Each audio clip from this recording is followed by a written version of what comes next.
Are we just 今 small 日はハッキング動画を撮ってみたいと versions 思い of ます。 a bigger ちょうど Are ちなみにここにもうすでにいるようにしてい you ます。こんな感じで入りました。いつも使って入るかちょっとわかんない。 you might believe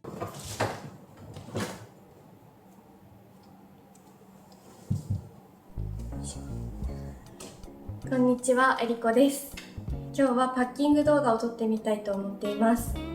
私たち明日から北欧エストニアとフィンランドに合わせて11日間旅行に行ってくることになりました。今まで私たち結構旅好きで、オーストラリアにいる時も国内で月に1回旅行したりとか、それまでもヨーロッパは私自身4回目だったり、いろんなところに海外旅行行ってたので、今までの失敗談をもとになるべく快適に旅行できるような荷物をパッキングして持っていこうかなと思うので、皆さんのもし旅行に近々行くことがある方いたら参考になればいいなと思って動画を撮ることにしました。それではこれからやっていきます。よいしょ。まず最初に持っていくスーツケースの紹介をしようと思います。持っていくスーツケースはイノベーターというブランドの92リットルで、この縦型の形のものを私たちは使っています。彼もこれの色違いでディープグリーンを持ってるんですが、私は、サンドっていうカラーだったかな。少しベージュと、あとこの縁がパステルグリーンになっているカラーを持っています。これオーストラリアに1年間行っている時もこれで行ったんですが、すごく使い勝手が良くて愛用していたので、引き続き日本に帰ってきてる今も長旅に行く時はこれを必ず持って行ってます。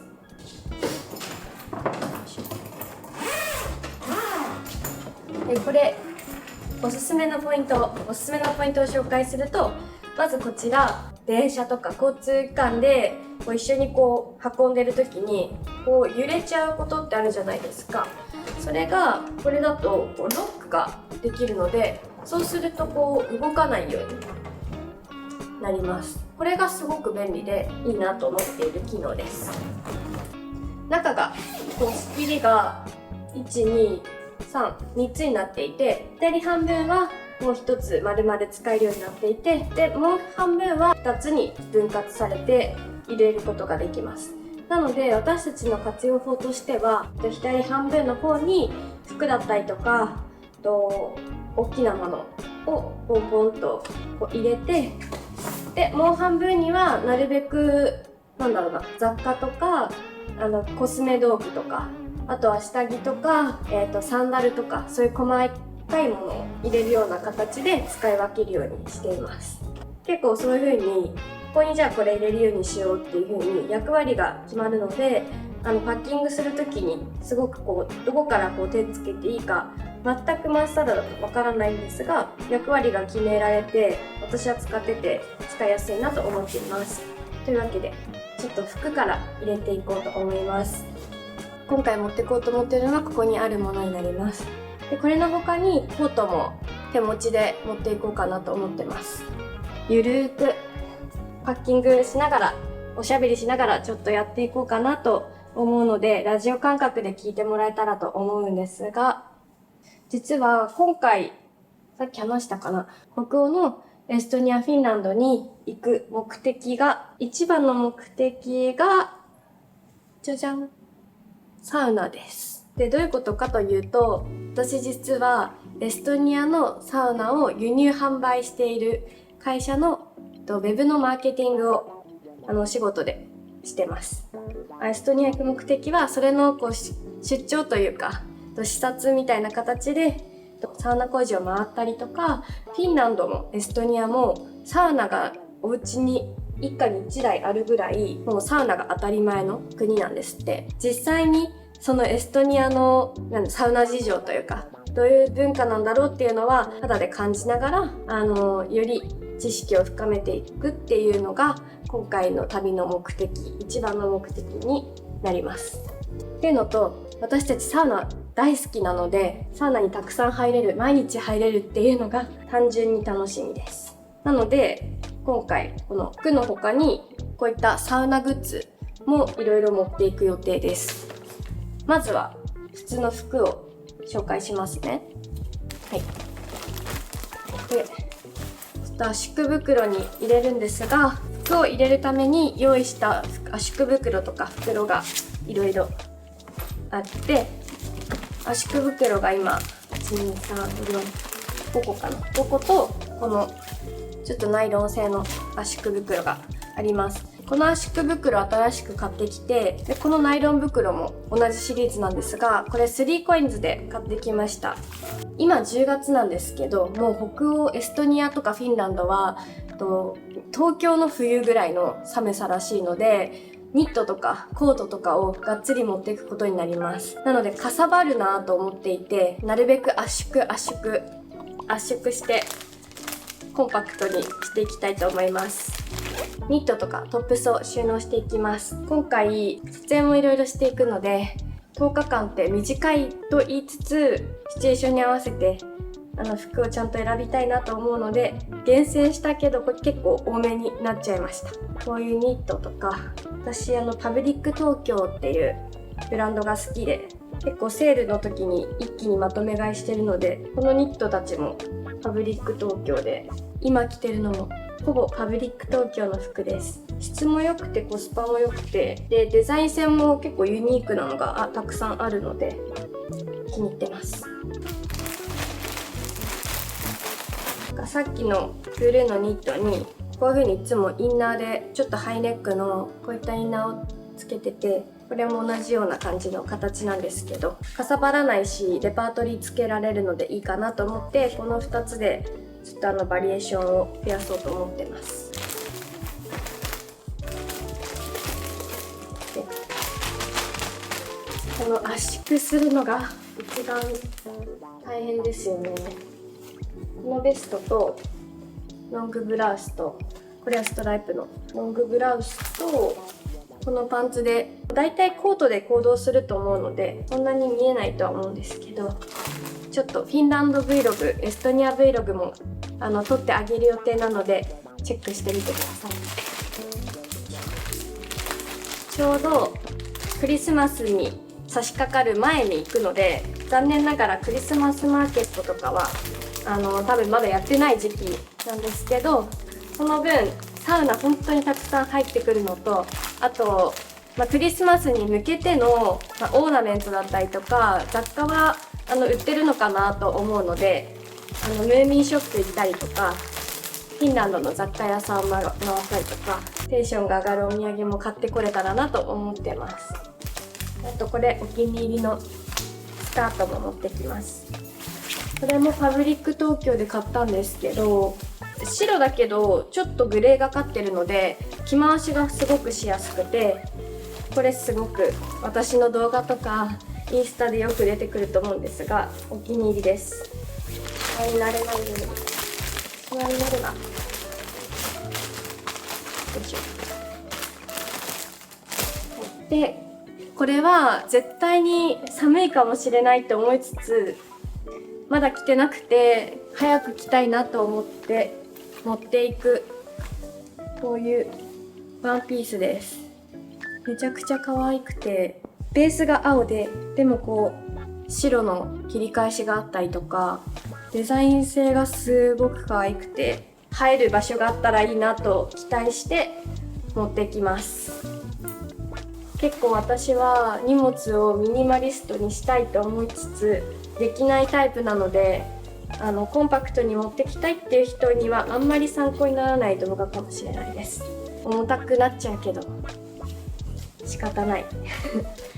結局サウナ工場行ったりとかサウナ入ったり、スモークサウナっていう炭まみれになるようなサウナとかもあるらしくて、アウトドアサウナがあるらしくて、そこも連れてってもらうんですけど、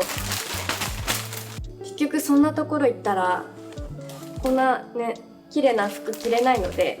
出番あるのかなってちょっとわかんないんですけど、とりあえず持ってきます。で普通の服は最後このニット、長いニットなんですけど、これ機内で着ようと思っている黒いワンピースがあって、それの上にこう着るセットアップになってるニットで、多分機内とかその道中はさすがにニット暑いので着れないんですけど、そのワンピースの上からこのニット着ればコーディネート完成するので、これも持ってきます。ここからはサウナグッズを紹介していきたいと思います。サウナが楽しみすぎてたくさんサウナグッズ持ってくんです。まず下着とかサウナグッズとかこう濡れる可能性があったりちょっと汚れそうなものに関してはこのネーっていうブランドのパッキング、オーガナイザーをいつも使ってて、今回もこれを持っていきます。これいつも楽天ルームとかインスタでもめっちゃ紹介してるんですけど、こういう感じで色が黄色、ブルー、緑、他にも色いくつかあったかもしれないんですけど、こう色分けできるので自分で覚えておけばこれに下着入れたなとか分かるのと、あとこれが大きいので L と S みたいな形でサイズもたくさん選べるのですごく便利です。もう一つ便利なポイントがあって、何や開けるとこの中にこうやってメッシュポーチが入ってるんですね。なのでここに新しいものを入れて、ここに選択しなきゃいけないものが出てきたらここに入れるみたいな形で使い分けできるのがすごく便利で重宝します。これをめちゃくちゃおすすめです。でここにサウナグッズを入れます。水着は普通にこういったシンプルなものを使います。で水着と、あとじゃじゃん、サウナハットも持ってきます。これどっちもねグッズみたいなもので、これが風サウナっていう岡山のアウトドアサウナに行った時にデニムのブランドを一緒にやってるなんか面白いお店なんですけど、デニムのサウナハット買いました。あとこれは一緒に働いてるメンバーの方に昨日いただいたのが大阪サウナデッセっていうところのオリジナルグッズのサウナハットです。ちょっと角みたいなのが入ってるんですよ。かわいい。こんな感じで使います。毎日サウナ入るからどっちも持ってこうと思って持ってきます。サウナハット、水着、であとこれもねかさばるんだけど持ってきたいから持ってきます。サウナポンチョです。サウナから上がって水風呂入ってふーって整う時に羽織って使えるポンチョになってて、これもさっきと同じ風サウナで買いました。めちゃくちゃいいです。でこれ可愛いのがこの帽子があるんですけど、そこにふーって書いてある。めちゃくちゃ可愛い。でこれは彼と2人で買って持ってるのでちょっとめちゃくちゃかさばるんですけど、こんな感じで結構分厚いし、でも持ってきます。絶対可愛いから。こんな感じでだいたい圧縮してこんな感じで伝えることができました。ではよいしょ。なので次いきます。はい。ではここから服じゃない反対側に入れていくコスメとかシャンプーとか雑貨類を収納していきたいと思います。でちなみにここにもうすでに入ってるのがいくつかあるんですが、ちょっと今ごちゃごちゃしちゃってるんですけど、これはエストニアにいる人たちへのお土産というか持ってきてって言われてるものがあるのでこっち側に入れてます。では入れていくんですが、最初にこのコスメポーチを入れます。これは結構便利で、よくあるのかな、なんかフックにこうやってかけたらそのまま立てて使えるよっていうトラベルポーチです。オーストラリアに行く時に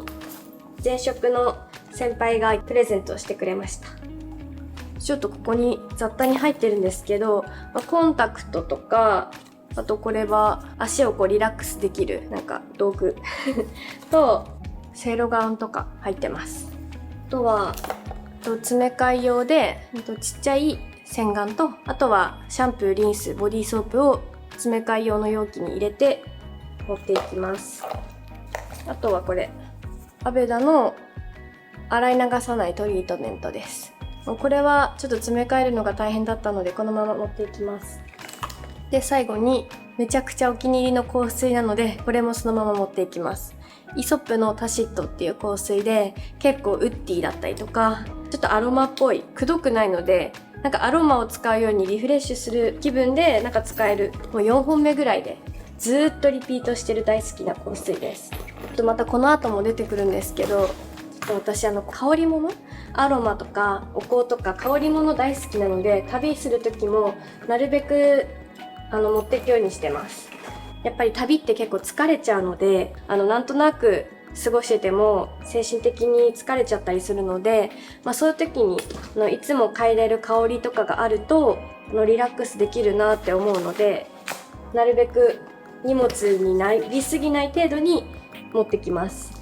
でその流れで言うとこれエッセンソリエっていうメルボルンのブランドのピローパフュームになります。ラベンダー、グレープフルーツの香りですごく寝る時に癒されるので持っていくようにしてます。でこれをちょっと入れるんですけど、入れるこのポーチめちゃくちゃ可愛くないですか？一昨日ぐらいかなにちょっと出会ってさすがに可愛すぎて買っちゃったポーチなんですけど、まずこれはセイジ松本さんっていうイラストレーターの方のネズミのアンディっていう、ネズミのキャラクターのポーチで、これなんとポーチも可愛いんですけど、じゃじゃんじゃじゃん、見えるかな、中の容器にもイラストが描いてあるんです。ちょっとあまりにも可愛すぎて買っちゃいました。朝と夜用のそれぞれの化粧水と、これはバームのスリーピングマスク、いい匂いなのでこれも癒されるなと思ったのと、このクリームのやつに何入れようと思って一番ちょうど良かったのでそれを入れました。あとこれはヘアオイルです。これだけちょっと余っちゃって、なんかスプレータイプ何入れたらいいか分かんなくて、こんな感じで入りました。かわいい。で同じくこれもネズミのアンディの巾着です。巾着の3点セットがあって、これも可愛かったので一緒に買いました。なんかね、渋谷の宮下パークのところでポップアップをやって公開してる頃に上がっちゃってるかもだけど見てみてください。でそこに入れたのがこの折りたためるハンガ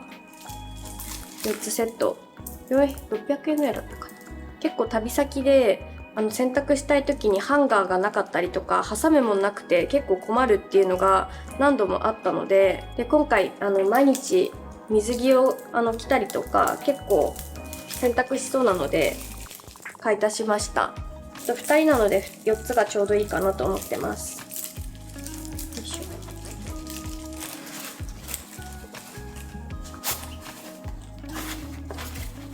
で次はドライヤーとヘアアイロン。これも3COINSで買ってきたんですが、このアイロンのカバーです。いつも結構怒られちゃうんですけど、アイロン熱いまま入れちゃったりするとちょっといろいろ危険だと思うので、なんかタオルに巻いてたんですけど、3COINS行ったらトラベルグッズの中にこれがあって、これだと思って購入してきました。なんかね、これ便利でアイロンの一時置き場所としても使えてカバーとしても使えるみたいなので、これをこうやってくるくるして最後これをなんかこうやってやると止まるみたい。はい。でドライヤーはパナソニックのグローバル対応のナノケアっていうドライヤーをいつも使ってます。ここで日本のボルトと海外のボルトで切り替えられるので、日本でも海外でもどっちも対応のものです。普通に日常使いできるぐらいサラサラになるいいドライヤーなのでおすすめです。あとサウナに使うサンダルも持ってきます。何に入れようかな。いいか。ということで、あと折りたたみ傘、これも念のため持ってきます。だいたいこんな感じかな。スーツケースに入れるものはだいたいこんな感じで、これはコスメポーチ、いつも使ってる化粧品をこの中に入れておきます。クレンジングだけ大きめのやつをいつも持ってってるので、このクレンジングバーム、これも持ってきます。ちょっとこの後、機内に持ち込むリュックに入れるものも紹介するんですけど、その時に変換プラグとか紹介するんですが、こっちは変換プラグと一緒に使う延長コードです。変換プラグってだいたい1つの口しかないので、いろいろ充電しようと思うと足りないので、変換プラグのとこにこれを挿して、ここでいくつも使えるようにするのが便利なので、いつも延長コード持ってってます。これは重たいので機内に持ち込まずスーツケースに入れます。コスメポーチあれかな、じゃない方がいい。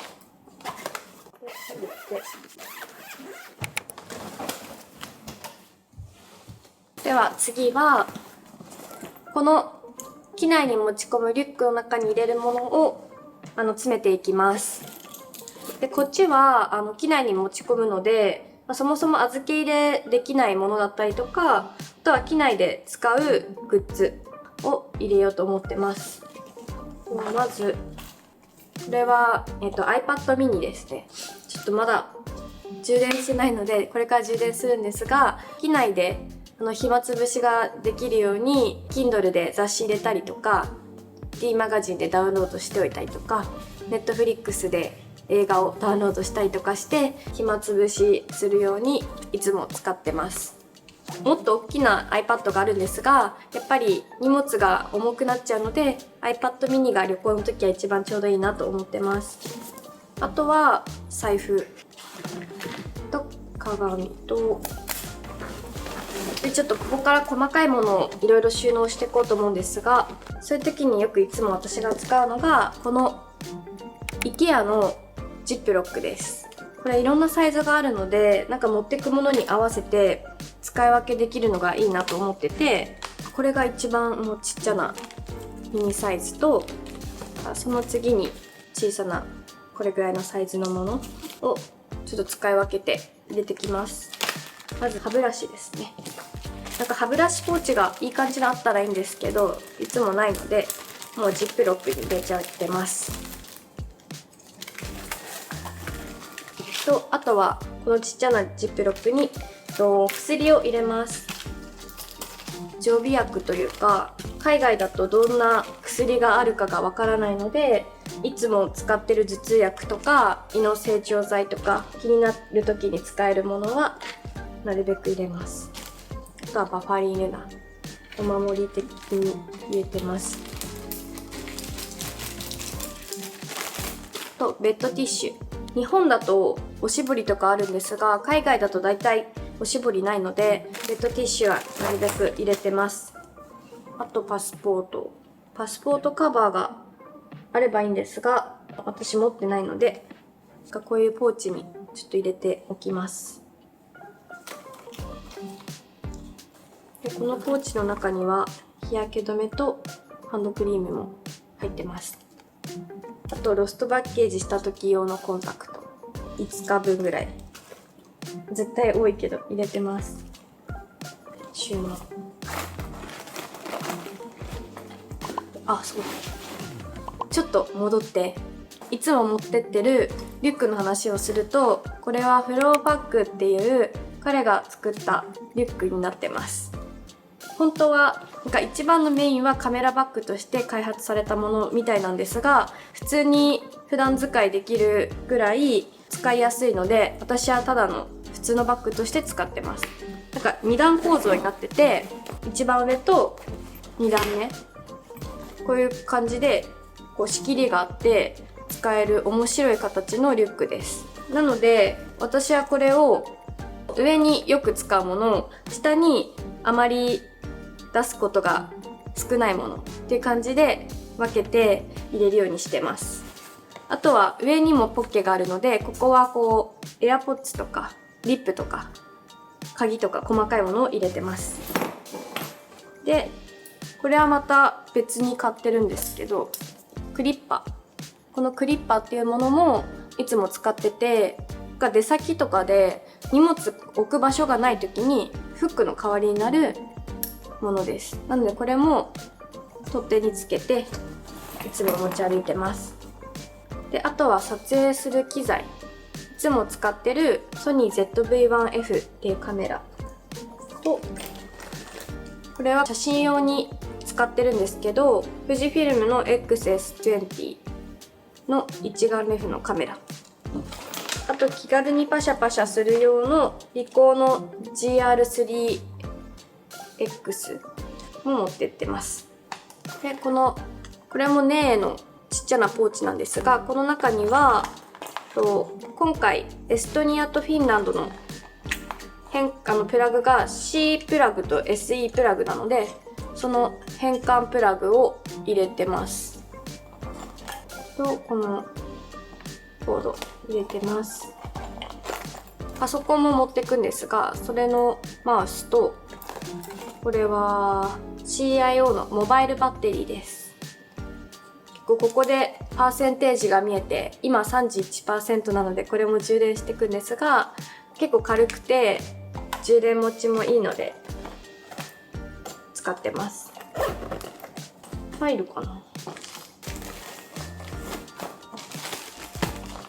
メイクポーチを一応リュックに入れて、で入るかちょっとわかんないので入れられたらなんですが、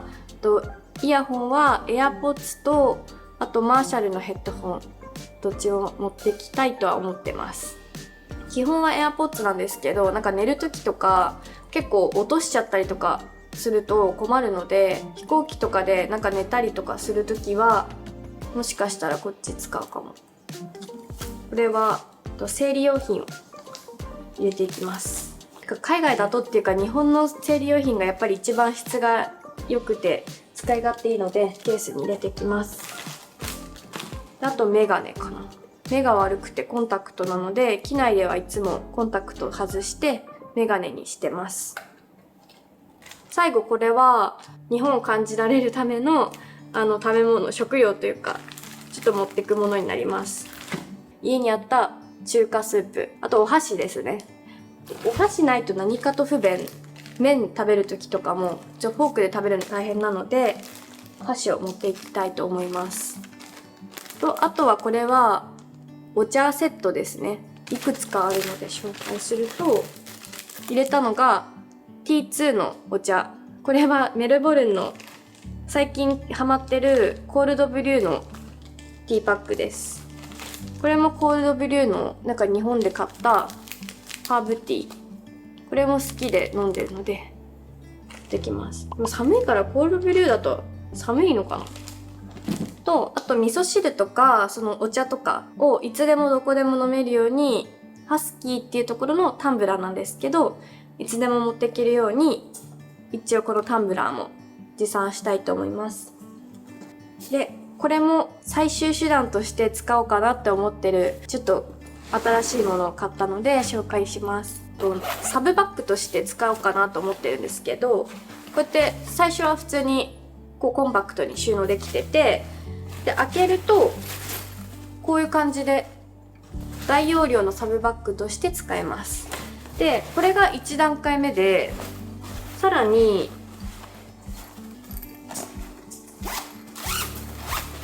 チャックを外すとさらにマッチが増えて大容量で使えるようになります。最終的にお土産とか増えてリュックに入りきらないっていう時にうまく使えたらいいなと思って購入しました。エコバッグも一応買っていこうか。パッキングが大体できました。この旅行のために注文してるネックピローとかメディキュットとかちょっと欲しいなって買い足してるものがあるんですけど、で明日もう朝出発するんですけど、夕方16時なのに全然届いてません。今日届くって言ったけど届くか分かりません。そうだからこのタイミングで紹介しようと思ったんですが、ちょっと残念ながらまだ届いてないので、もし届いて撮影できたらそちらも紹介したいと思います。はい、そんな感じでちょっと明日から旅行に行ってきたいと思います。参考になりましたでしょうか？何か気になるなっていうのがあったらちょっとコメントで教えてほしいのと、あとこれめちゃくちゃ便利ですよっていうなんかこう旅行の便利グッズとかあったらそちらもコメントで教えてもらえたら嬉しいです。では動画これで以上にしたいと思います。また次の動画でお会いしましょう。すごいことになってるね。